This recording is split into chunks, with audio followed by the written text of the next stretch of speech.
want to talk about the latest news that the G's are claiming that Kaylee was trapped between Maddie and tried to escape. I mean, this is ridiculous. So much for the gag order, right? Listen, I mean, doesn't everybody try to escape their killer? How is that news? I haven't met one person or come across one case where the person just welcomed a killer with open arms. I think that's kind of ignorant to even put that as a headline. Everybody tries to escape their killer. Now, what about this assertion that her body was trapped between Maddie and the killer? Listen, first of all, they don't know whether Maddie and Kaylee were sleeping in the same bed or if their bodies were posed. We have no idea and no proof of either one. All right? So it says here, he believes Kaylee was stuck between her friend's body and the wall before the assailant attacked her. I mean, where are they getting this wild stuff? You have no idea whether the bodies were posed, or whether this was actually where their bodies were when they died. So nobody's qualified to make that statement. Not that it matters. All right. And why would you're implying that Kaylee was trying to escape? That means you're saying that your daughter was abandoning her best friend. Most of the time, when you see somebody you love that much passed away, it's hard to separate that person from the person that died, even when there's danger. You know, if you see somebody that your best friend for 10 or 15 years of your life laying dead, or in trouble, they said Kaylee was trying to abandon Maddie. So that does not give Kaylee a good look at all. Why don't you let your daughter rest in peace? Why are they releasing this kind of stuff? I guess it's just all about that money train. All right. Put this big news out there and get another check. Let your daughter rest in peace. Let both of them rest in peace. Hey, wasn't it the Goncalves, the Goncalves family that said Kaylee was like a daughter to them? Maddie was like a daughter to them, and this and that. So now they switching out on Maddie, saying, oh, the murders were her fault, and our daughter was trying to get out. Okay, she was stuck between the wall. First of all, stop putting these stories out and go sit down and, act respectable between now and the trial. Stop putting these tabloid stories out about your own daughter. Man, it's just not a good look. It's a bad vibe. I think Kaylee and Maddie wanted good vibes. This is bad vibes. It's not a good look. Stop, making these. I mean, who told you to say this? You're saying that Kaylee was trying to get up out of there and abandon Maddie in a time when both of them were in big trouble? Okay, newsflash, a mass murder from the street. They meant to kill everybody in there. It doesn't matter who was killed first. Everybody was going down. So it doesn't really matter who was killed first.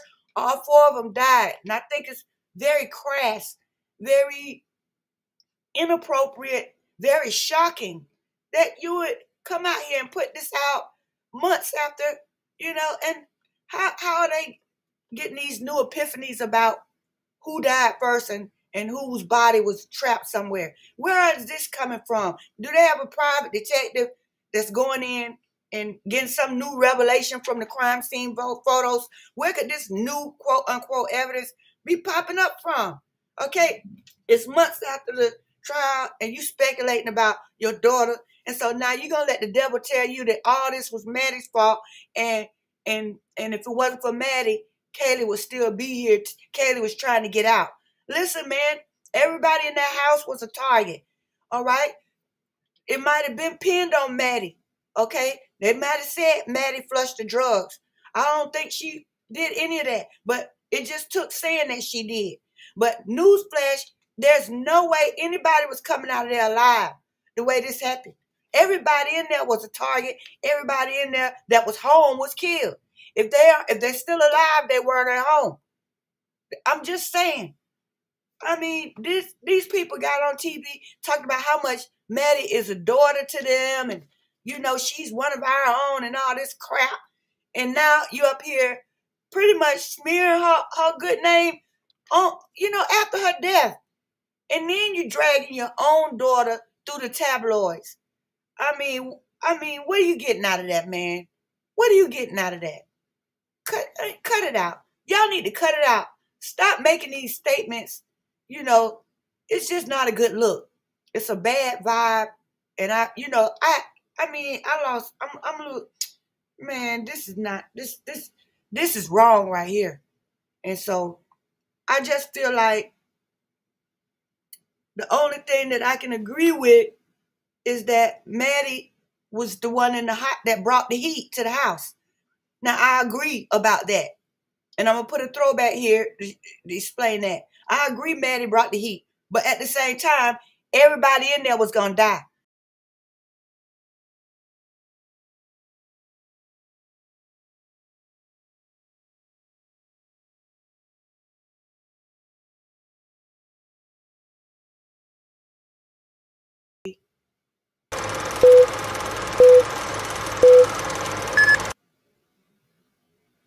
Many people believe that the coat found by the fire hydrant just yards away from the crime scene is Maddie Mogan's coat. And so, if it's Maddie's coat, we need to ask these questions. Number one, how did it get there? Number two, when did it get there? And number three, what does it mean in relation to the Idaho 4 crimes? Well, in my opinion, if it's Maddie's coat, I noticed that it's discarded in a public place. This suggests that the crimes were committed by amateurs. There's a lack of planning. It suggests haste. And it also suggests that maybe they were looking for something in her pockets, and whether or not they found what they were looking for, they just discarded it right there on the street. This gives us a look at the mentality of the killers. Number one, no remorse for what they did. Okay, they're in the street looking for something in a rush to leave the scene, and there's no regard for the victims or what they've done. It's also possible that whoever gave them a ride didn't drop them off at the house. They were dropped off right there by the fire hydrant, and Maddie took off her own coat. And this is a long shot, but it could also mean that the assault on Maddie and Kaylee began on the street at the fire hydrant and that they ran to the house. The location of the coat so close to the crime scene forces us to ask the question, maybe one of these guys dropped it. But then I will have to ask, why would they remove Maddie's coat from the house? Were they taking it as a souvenir? Was there something in the pockets and they had to leave the house in a haste for whatever reason, and they didn't have an opportunity to look in it until they were away from the crime scene? Any of this is possible. We know that law enforcement claims that the knife sheath was found under Maddie in her bed. And then we have rumors that Maddie flushed drugs down the toilet. And so if you look at these things collectively, that increases the possibility or the probability that the coat does belong to Maddie. I'm not saying that it does. I'm just saying that collectively, all these things would point to Maddie, along with other things, such as her discussion coming from at the corner club and coming down Main Street, the things that she says. It just all points to maybe Maddie was the target.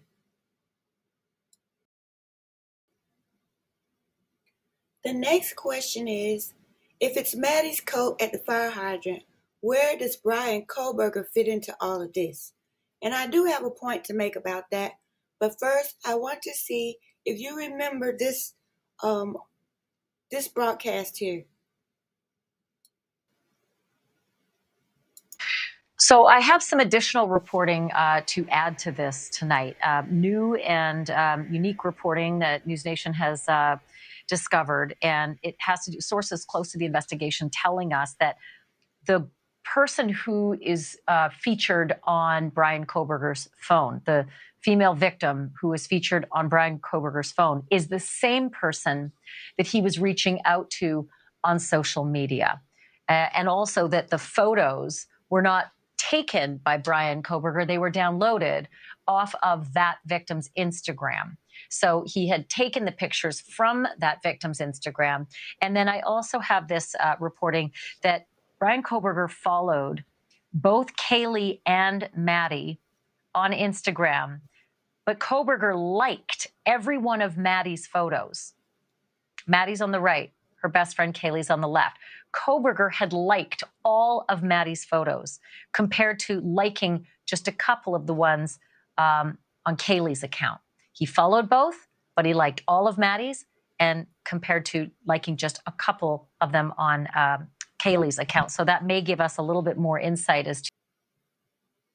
Now, that broadcast was recorded on February the 22nd, and we know that since then, Ann Taylor has said there is no connection between Brian Koberger and any of the victims.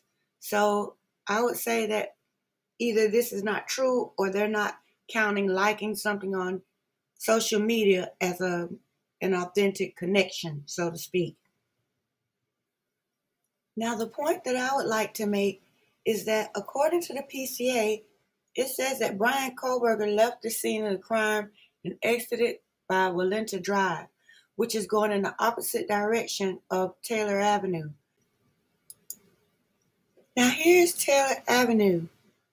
And then if you go up a little bit, here's King Road. And I'm looking for the fire hydrant on this street here. I was expecting it to be maybe right here.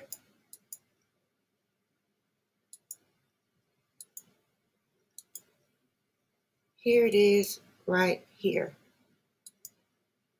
Here's the fire hydrant. So if we go back, we're on Taylor Avenue.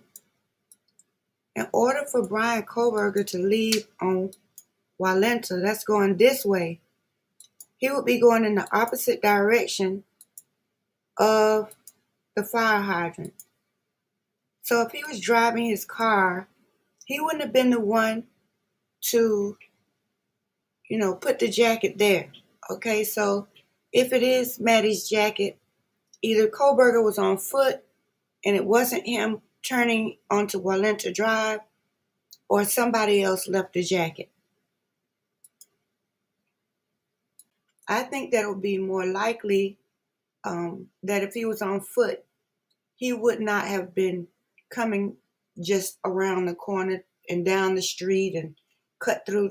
I don't know how he would get to the fire hydrant, but he would definitely have been on foot to drop it there where they found it.